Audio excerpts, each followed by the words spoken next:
You know how every home has that one spot, the place you think about throughout the day where you can finally exhale? For me, it's my bed. But here's the funny thing, it's not just my bed anymore. Be honest, who in your house tries to sneak into your bed the most? At mine, it's a toss up between my husband and my daughters. And I get it, like it's technically my husband's bed too, but it's my bed. But I get it because of the Cozy Earth sheets, and I have the silk comforter and the linen duvet cover on the silk comforter. It's like being the VIP lounge of the house. It's like sleeping on a cloud and being wrapped in a cloud hug. And I just love it so much. In fact, as I'm sharing this with you, I want to go and lie in bed right now. Their sheets, as I've shared with you, are made from viscose from bamboo and they naturally wick away heat and moisture so you sleep several degrees cooler. That means even on those nights when it feels impossible to get comfortable, I actually wake up refreshed. Thank goodness, because I need to wake up feeling that way. And it's not just the blanket. Of course, you can get any of their blankets, like the bubble cuddle blanket, or as I've shared, I have the silk comforter. It's a really true full on experience. The bubble cuddle blanket, in fact, has such a plush texture and mid weight feel that it's perfect for curling up in the bedroom or draped across the couch as a cozy centerpiece for all of your guests. And we're approaching fall, which is my favorite season, and then winter is my second favorite season. So that means that it is the perfect time to cozyify, as I like to say, your homes. And honestly, it makes those mornings when you just can't get out of bed even harder. And that's kind of the point. When life feels stressful, that's the spot I can't wait to retreat to. My Cozy Earth bed feels different. It's where my comfort and comfort for my family lives. And once you try it, I guarantee you'll never want to go back. The best part, of course, is that there is zero risk. You get a 100-night sleep trial. So if you don't love it, you can send it back, though I promise you won't want to. There is also a 10-year warranty because once you feel this level of comfort, you want it to last. So do yourself a favor, head to cozyearth.com and use my code HUMANHR for 40% off. And if you get a post-purchase survey, let them know that you heard about Cozy Earth right here, because your bed should be more than just a place to sleep. It should be your happy place too. Cozy Earth makes that possible. Welcome to the Bringing the Human Back to Human Resources podcast. I'm Traci Chernoff, and I've spent my entire professional career in HR. Each week, we'll explore the delicate balance between people and business with the aim to reconnect the two and create meaningful outcomes.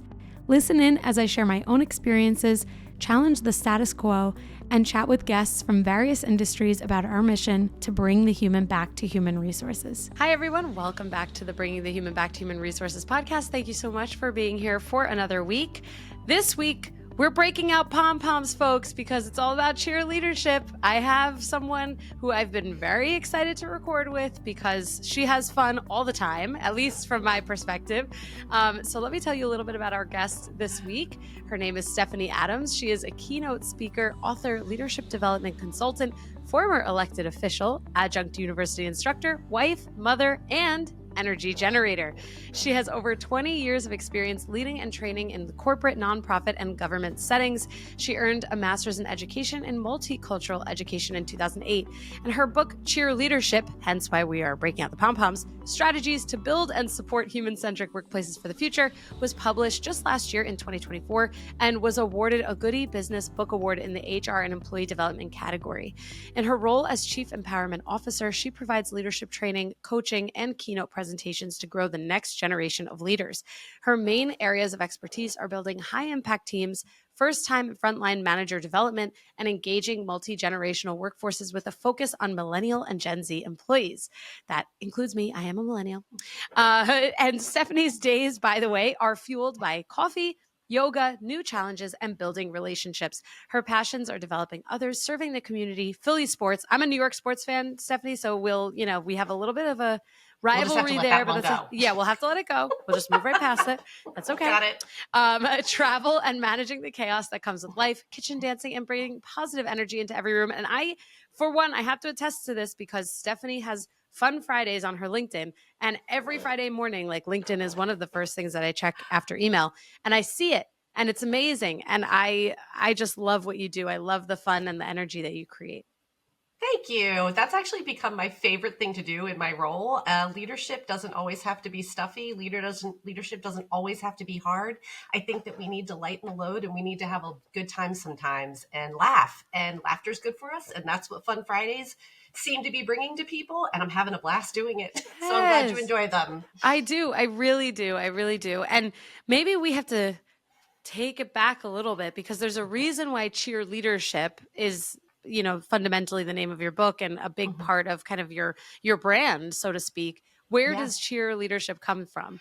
So I am a 15-year cheerleader and a 5-year cheerleading coach as part of my previous life. And what I started doing concurrently when I was coaching a college team, I was also in the professional world in education and HR. And I started to notice that a lot of the strategies I was using for my cheerleaders were actually really applicable in the professional world. And it really sort of sat in the back of my head. I was like, wow, in the professional world, we have a tendency to bring together 5 people. They're 5 hypos, and we're like, hey, if we get you to work together, this is going to be a fabulous opportunity. We're going to do a great job. You work together, deadline's Friday. We bring those 5 people together, and for some reason, it doesn't go the way that we expected. When I think about that from a cheerleader analogy, I'll use the example of a basket toss. If you're a non cheerleader, what that is it's a stunt where we throw somebody up in the air, they do something cool up in the air, and hopefully someone catches them when they come back down. I would never, as a cheerleading coach, allow my team to do a basket toss on day one without having learned about each other, found out about each other's strengths, help them learn to communicate with each other, build trust, because cheerleading stunts take a lot of trust. Cheerleading stunts take a lot of applicable skill sets and people being placed in the right positions. So I would never do that in cheerleading. Why do we do that at work?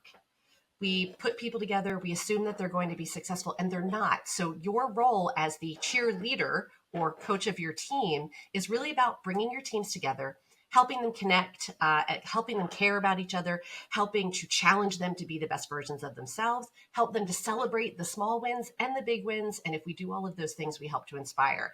And those are the 5 themes of cheerleadership: connect, care, challenge, celebrate, and inspire.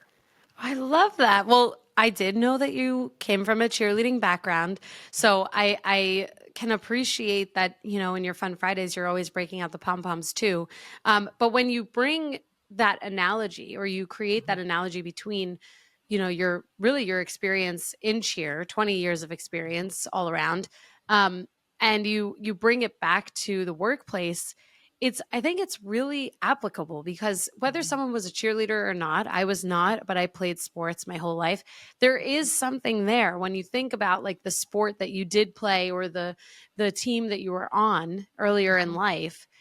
All of those things that we learn, all of the things that our coaches taught us are really Mm-hmm. relevant. And it's a weird thing that we go from having these experiences of listening to coaches and becoming the best versions of ourselves in that sport or that, club environment. And then we move into the workplace and it's almost like you only get that sometimes. It Mm-hmm. depends on the leader that you have or it depends on the Yep. company that you work for. And it feels like there's a missed opportunity to just keep that going and to keep having Well, coaches.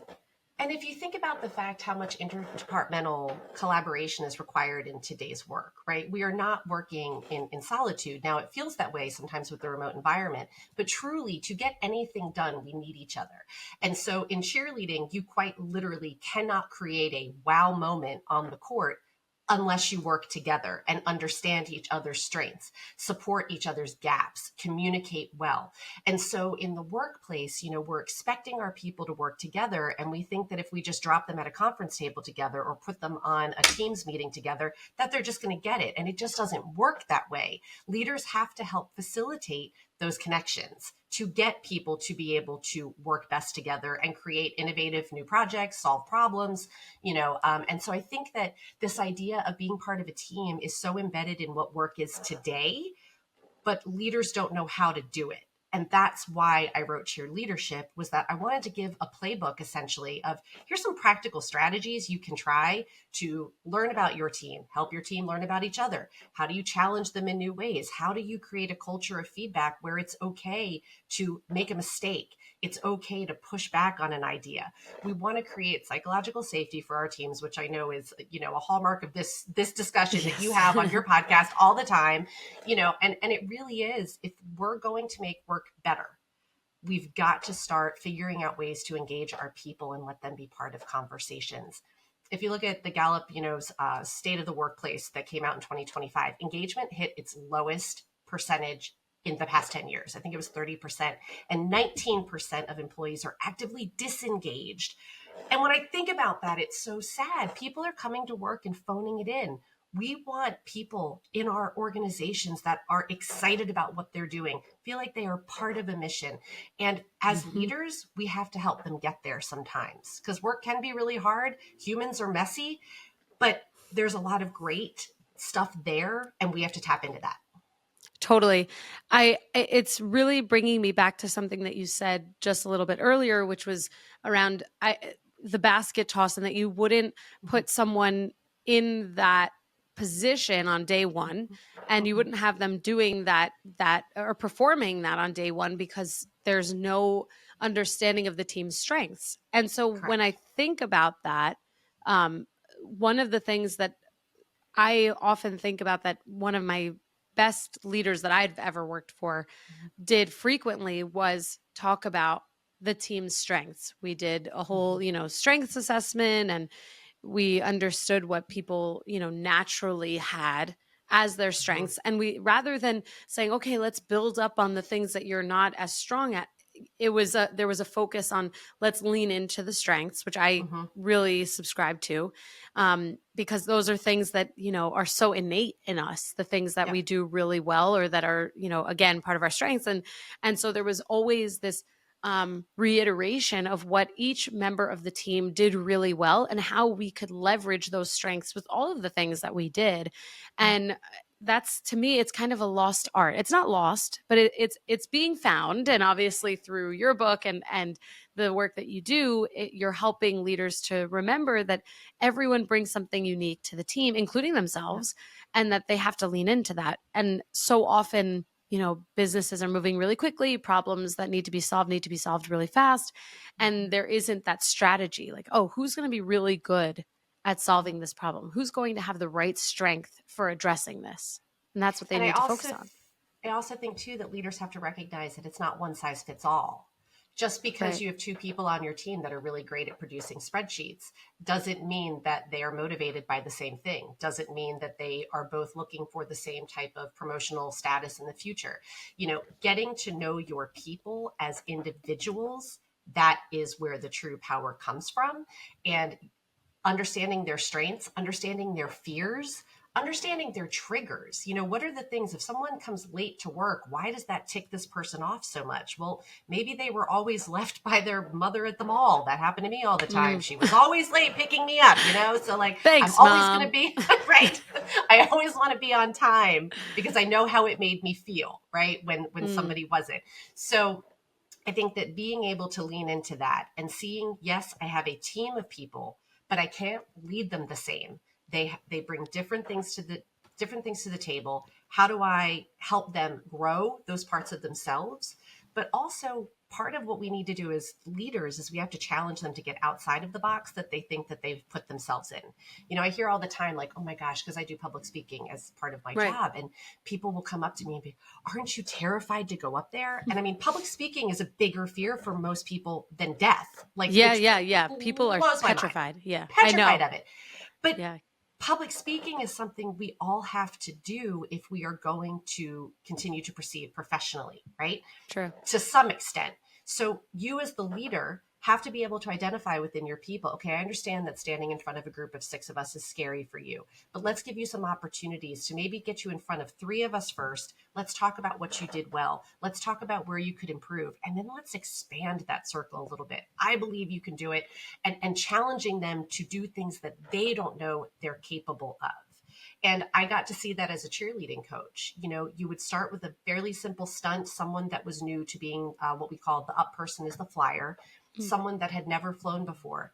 You give them the skills that they need, you give them the mentoring from other experienced flyers, and you take it step by step. You make building blocks.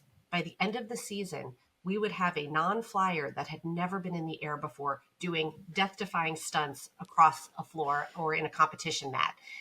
That's what we have to do at work. We've got to encourage, we've got to support when things are not going well. What do they need to fix those gaps? And how do we keep pushing them a little bit further to help them see what they are capable of? Yeah, I was thinking about, first of all, the show Cheer. I'm sure this comes Yes, up love every it. time. I loved that Yes. show. And I know that there were a lot of crazy, unfortunate things that kind of came Hmm. to light as a result of that show. And I don't think it's on Netflix anymore, or at least like they're Mm-mm. not doing any more seasons. I Yeah. did love that show though. But something that I thought about was the commitment that ever, like, there was always a focus on commitment from Hmm. each participant, from each athlete. And you Yeah. could tell when there were people who were not as committed, and the way that Hmm. impacted the team, the way the Yeah. coaches felt, and the way it impacted their own performance. And Yeah. I think about that in relation to what you just shared, because you're Hmm. talking about providing skills training and upskilling and mentorship Hmm. and coaching and all of these things that are relevant in sports and equally as relevant in the workplace, as we know.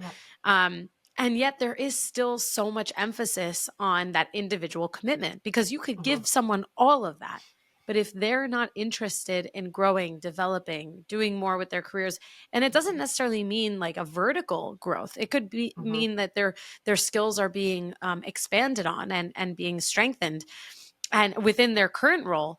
But it's just, it's an important reflection point that everyone involved in that equation needs to be equally as committed, the most important commitment coming from the individual. Well, and I also think that in order to help them get there, we have to help make sure that they feel connected to the mission of the organization. Right. What part are they playing in this monster plan of this Fortune 500 company? What is me sitting here having this customer conversation doing for the output for the organization? Helping them see they are a part of something larger, bigger, and then also, so there's the connection to the mission, but I think more important are, if we want to talk about human centric leadership, humans want to be seen. We want to be valued. Whether my job is to turn a widget 15,000 times a day, or my job is to present to 1,500 people and inspire them, to greatness, whatever my job is within an organization, we want to be seen. And so knowing that I matter, knowing that what's going on in my life outside of work is impacting how I lead, how I work with others, how I'm communicating. Recognizing that is so important. And, I use that as another, analogy with cheerleading. If one of my girls came into practice and they were visibly upset, I would not let them stunt, because there were literal health aspects of this. And I have had to call parents before when I've had a cheerleader hit the floor and we had to go to the hospital. It was Mm, awful. So yeah. I always wanted to make sure everyone was in a good place to be able to achieve whatever that highest level of performance was every day. So what that meant is, if someone came in and they were distracted, unfocused, mad, I had to pull them aside and have that conversation first. Maybe they're failing chemistry. Maybe their parents just cut them off financially. Maybe their boyfriend cheated on them. Whatever it was that was distracting them was taking away from their ability to be a contributing member of the team. And quite literally, someone could get hurt because of that. The Yeah. same thing happens at work. We have people going through divorce. We have people that are sandwiched between caregiving their parents and caregiving for their children. We Mm, have people that are dealing with medical issues that we know nothing about, mental health issues. So, understanding and reading your people, seeing it before you're pulling them to the table and saying, hey, we've got to work on this project. I need all your focus. Find out what's going on. One of the things that I talk to leaders about, especially in one on ones, I encourage them to have a burning issues agenda item as number one. Burning issues means you have 5 minutes to talk about whatever the heck is going on in your life. Maybe you are presenting to the C suite at the end of this week and you want to talk about it. You're nervous. Great. That could be very professional and that could be part of the conversation. But maybe your cat threw up on the carpet this morning and it left a stain and you're mad, and right. you just need to like release that, because we can't focus on the things that are necessary for work when all this other stuff is floating around us. And we've got to get to a place that we can't, work and like and personal, they are not separate. They overlap. Right. We've got to learn how to make them flow together, acknowledge when one of them is impacting the other negatively or positively, and make it okay to talk about. Yeah, absolutely. 1,000%. I second what you say. And especially now when people are, working hybrid or remote, everything is so blurred, Hmm. and people are working way more than they used to because of, email and Slack or Teams or whatever people have on their phone to Hmm. connect with people constantly. We're Um, bombarded. yeah, yeah, it's impossible to draw a line, and it's really quite unhealthy, actually. But Hmm. speaking of the impact of work and personal things, I know there's certainly a lot that we can talk about in terms of the changing energy at work Hmm. and what Yeah. that looks like. So why don't you walk us through that? So I think it's important. So even today, the choice of a bright pink shirt and a white blazer, bright colors bring positive energy. So I have a yellow pom pom. It's going to make people smile. I know that your listeners that are listening to this can't hear that, but They can watch on you Spotify or they YouTube and can. see. Break out There their you own go. pom poms. Bring out the pom poms. But as a leader, it is sometimes our responsibility to help get the vibe right for work. And so, if we walk into a conference room and we have to deliver bad news, if we are coming in with our shoulders down, we're looking down at the floor, and everything is very sort of closed down, very clearly everyone in that room is going to tense up because they know something bad is coming. If we come in and with a gentle smile and say, good morning, everybody, glad everybody's here today. We've got some important things that we need to talk about. And unfortunately, I think we're going to have to talk budget cuts or whatever. But how you enter that room is going to change how people accept the information that's coming. You can either freak them out on the front end, or you can either come in at least with a positive vibe and make it problem solutions focused versus we're not going to be able to get through this. So changing energy can be as simple as what is your body language doing in a conversation? If you're sitting in a Hmm. one-on-one meeting and someone is sharing an issue with you that they've had with someone else on the team and they're complaining about someone else on the team because they're having conflict. If you're looking at them with like a raised eyebrow and like lips are kind of curled up, like whatever, you're not listening to them or you Right. don't believe them. They're not going to be willing to open up and have a real conversation with you. So change the energy. Hey, tell me more about that. That really sounds like it's impacting you today. And I want to understand why, and tell me more about the conversation that was had and why did that get to you so hard? So changing the energy that way. There is very like obvious ways to change energy. If you are on deadline and everyone is working hard to get to that Friday 5 o'clock deadline, that you've got to get that final product in, and you can see everyone starting to feel drained, put on hype music. Put on music that makes people get up. We need to move. We need to shake, get the blood flowing again. Because when we sit at our desks, we're staring at our computers all day long. Our energy just goes with it. It continues to Hmm. go down. So encourage a walking meeting midday. Put on some fun music and tell people to get up and dance. And if you're in a remote setting or a hybrid setting, throw the music on, tell everybody to link up and tell them we're all going to dance on camera just for a couple seconds. It will make people feel better. Even my pom poms, in 15 years of being in like the professional space, I have always had a set of pom poms in my office. And when somebody would come to me and they were having an awful day, you could see it just by the body language when they walked in. I would hand them a set of pom poms and they would look at me and they're like, what am I supposed to do with this? I'm like, shake it. Just shake it.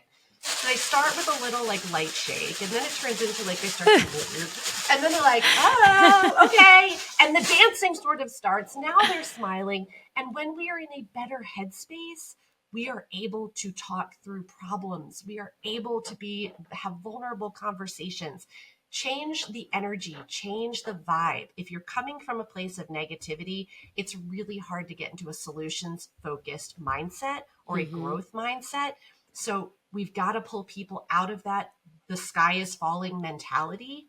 And sometimes it's just something as simple as moving or tell me what could go right in this situation. Shifting the conversation, Yeah. shifting the energy. Let's go towards a positive outlook versus the sky's falling. Yeah. Oh my gosh. I love all of that. And thank you for showing us and demonstrating the pom pom experience. There it And is. there it is. Now everyone knows. It's really it brings me to again something that one of my the best like leaders that I'd ever had. What she often would say, which is like you have to infuse levity into the work environment. Yeah. And it's kind of pretty much exactly what you're saying, which is that people have to find ways to have fun. And they like Mm-hmm. work is hard. Sometimes, depending on the industry works in, the work can be very intense. Yeah. And potentially life altering for some people, again, depending on Mm-hmm. industry. And so I think about the ways that leaders, to your point, can infuse this type of energy that creates a sense of like breathability and breathing room so that they can Mm-hmm. still accomplish all of the things that they have to do, but not at the detriment of their own well-being or their experiences or their happiness or whatever that kind of looks like. And when I think about your advice to listeners around how, if people, whether they're delivering bad news and how they approach that, or whether they have a team that's just kind of like weighed down, Mm-hmm. like how you just like lift that up. And it's so relevant even in like our personal lives. We all know someone Mm-hmm. who is like overtly negative, and how Yep. that feels when they're negative, and how we Mm-hmm. interact with their own experiences, and how, if we're someone who's more optimistic, how it feels to even be involved in that type of conversation. And there is Mm-hmm. so much influence that we can have. At the end of the day, people do also have to find ways to lift themselves, but in Yep. the in the environment, and being surrounded by other people who take these practices to lift others up, or to infuse levity or fun, or Mm-hmm. these elements of cheerleadership into the environments that they're in, it can really help to change. I mean, obviously change the energy as we're talking about, but really just Mm-hmm. change the entire narrative and experience for people. Yeah, and I think, one thing that I do want to add to that, a lot of people think cheerleading is toxic positivity, right? We are just moving forward, everything's great. And it's not. Our lives are complicated, our work is complex. We face hard things every day, personally and professionally. What cheerleadership does is build connections that allow for trust, because we've got to trust each other to be able to share the good, the bad, and the ugly. And that means, hey, I really didn't like how we interacted on that last project together. I felt that you were speaking down to me, and being able to say those things. I want to make sure that we fix that the next time we're partnered together. Hmm. Let's talk about what are some of the ways that you communicate, and I'll tell you how I like to receive feedback. And just, it's not about everything's great and let's ignore any problems. You have to confront the tough stuff. You have to have brave conversations. But if you truly understand each other, if you've truly connected and are working towards something as a team, then you are going to be able to have those honest conversations in a way that's not meant to demean, it's not meant to manipulate, it's not meant to embarrass. It's Hmm. meant to bring us all up and make sure that we're all being successful. So, toxic positivity is a word, that we saw thrown around a lot, during COVID. And I got it a lot. I was on a school board at the time. And, being on a school board chair at the height of COVID is not a great place to be. Hmm. Hence why I'm a former elected official. But, one of the things that, because people are like, gosh, she's always so positive. Yes, because the world felt really dark. And, Hmm. it was very easy to get swallowed into that black hole of, we don't know what's going to come out of this. But I also believe, what are we learning? What are we getting to experience in this moment? And I think that as a leader, even during budget cuts, even when we lose a really important member of the team, even when we lost a customer that we really wanted to land, what did we learn in that moment? Turns it from, God, this sucks, to, this was a great opportunity for us to do it better next time. Right. Right. Fun fact, I also was on the school board. Were you really? I was Holy cow. from During COVID? 2016 to 2021 or 2022. Yeah, it's 2020, maybe 2021, like the fall of 2021, something like that. Tracy, how did I not know that? Oh my gosh. We've got to talk about this Surprise, offline. surprise. I know. I was still living at home because, I was focused on paying off my student loans, and I was Uh-huh. not yet engaged to my now husband. And so I was like, I loved being involved. I really was like very Yeah. excited about running and then being elected and all of that. And I really felt like I was able to make a difference. So that was pretty cool. But yeah, fun fact. Yes. I know And I I'm should sure you learned a probably lot. I did. I learned so much. And the people that I worked with fortunately were amazing, or who I was on the board with were amazing. Hmm. But beyond that, it was definitely very interesting during COVID, going from, Yeah. being in the boardroom versus being online and virtual, and having to like make all of these decisions over Zoom. It was weird, but we Yeah. adapted. Yeah. But either way, I mean, I just to kind of close this loop, I really think that there's so much that everyone can walk away with, Hmm. and to feel inspired by that. It's not about toxic positivity, even though Hmm. I have certainly been told that like sometimes my positivity can seem that way, that it's like Hmm. everything is great all the time. But that if that's what someone's walking away with, they're not listening, because Yeah. it's not that everything is great all the time. It's that how you look at problems can determine the outcome of the Hmm. solution that you apply to it. And I just Hmm. believe that. I believe that, Yeah. it's like if you have a positive mindset, more positive things happen. And It's well, I don't know. The Call me other part of delusional. this, no, I'm 100% on board. And I actually think there's a lot of research that backs that up. And so like one of the things, I like to talk about happiness at work, and like, a lot of leaders will be like, I don't care if my people are happy. And I'm like, oh gosh, you need God. to, Be an because individual contributor then. right, exactly. Nobody But, wants to work for you. there was a study that came out of University of Warwick a couple years ago, and it was, happy people are 12% more productive at work, and they're healthier. They have better interpersonal communication. If you look at Sean Akers' study, he's the founder of, he wrote the book, The Happiness Advantage. Mm. He found that people that are happy are more successful, not that successful people are happy. So if we're looking to build teams that are achieving and contributing and building, we want people to be happy at work. There is ROI tied Yes. to happiness. I'm not saying work has to be fluff. We don't have time for fluff, but we do have time to engage our people, to learn about our people, to value our people in the ways that they want to be valued.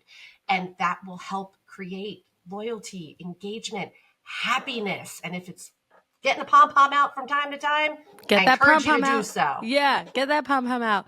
I love it. One last question for you before we wrap up. I'm curious, what if someone comes to you and says, I work in a very serious organization. Everyone's Mhm. very serious, and we have a few laughs, but very serious, and like Yeah. very little room for fun and levity and all that stuff.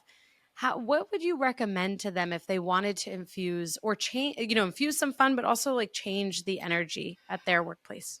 So great question. I work with a couple clients that work in industries that would not be considered fun and energetic, and they tend to be in the tech and science space. But Yeah. what I will say is that figure out what does fun mean to your team. And so, I'm a huge fan of surveys. And so ask people, if we were going to do something fun, what would that be to you? And let them determine, well, fun would be PTO time.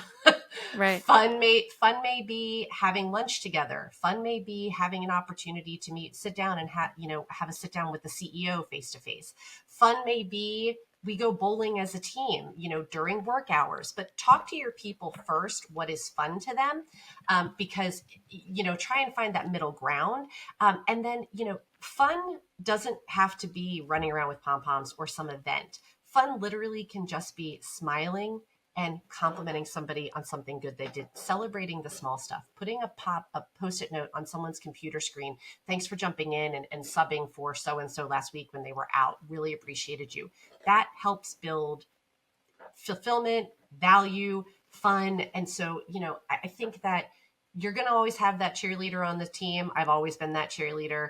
And when you have that person, lean into them, because I do think that they help other people sort of loosen up. I'm amazed when I walk into a room with pom poms, it gives other people permission to get up Mm-hmm. and be themselves and do something that they may not normally do. So if you model it, other people will start to come along and be like, oh, I can loosen up a little bit. I Yeah. can I can smile at that joke. That everything's I'm good, Yeah. So I think find that's out a what great point. yeah. Yep. So model Sorry, I it cut you and off. find out what they want. That's Yeah. Yeah. Model it and find out what they want. I think that's mhm. Great advice, very sound advice. In fact, everything that you've shared has been sound advice. So with Well, that, yeah, thanks. of course. I'm so glad that you came on the podcast. Like I said, I was really looking forward to joining. Where can everyone find you, get a copy of your book, and also see all of your fun Friday posts on LinkedIn? Sure. So the book is available on Amazon and Barnes and Nobles, anywhere that you find books. Was published by Amplify Publishing. If you want to connect with me, which I would love, you can find me on LinkedIn at Stefanie Z Adams, and that's Z as in zebra. And yes, when I met my husband and his last name was Adams, I was like, I You am went going from from the end to the beginning because that's my right. maiden name was Zubrick. I was Yeah. like, I'm in. All of your Uh, kids went from instead of where your yes, experience, you I were was the last end in of the line. graduation, right? So now they're at the top. Yes. I went from R to C, so I See, also you I jumped the climbed, line. I jumped the Yep. line. Yep. So Stefanie Z Adams on LinkedIn. On Instagram, you can also find me at WNY People Development and at Corporate Cheerleader. Amazing. Well, we'll have Yeah. all of those links linked in the show notes which the listeners are definitely accustomed to at this point. So for everyone listening, please connect with Stefanie. She really is such an amazing follow. I'm really, and my final point on this, like you talked about how if you model it, it gives other people permission. And I Yep. really think it's true. Like on LinkedIn, where things can be like really heavy, people are posting a lot more personal things that are also really heavy now. And I'm like, how did I get on this algorithm? I just want to see the good stuff. Like, but it's like it really does give people permission. And I have to say, as someone who, tends to kind of avoid social media sometimes, it's like I have to be in it and then I avoid it because it's like uncomfortable. It does remind me that like, oh, you're on there, you're dancing, you're shaking pom-poms and doing this fun Friday thing, and like I could do something fun like that too if I wanted to. You could. And yeah, so I love that you're not just saying model it, you're actually modeling it. So kudos to you. Thank you. I appreciate it. Thank you so much for having me on today. Yes. Oh my gosh. It was my pleasure. You're welcome back anytime. And really excited for all the listeners to gain these insights. Thanks a lot. Hey, just before you go, don't forget to subscribe to this show so that you are the first to hear when an episode drops each week. And maybe leave a 5-star review and a comment about how much you loved this episode. Plus, if you have someone in mind who would really enjoy this episode, make sure you share it with them. Thank you so much for tuning in, and I will see you next week.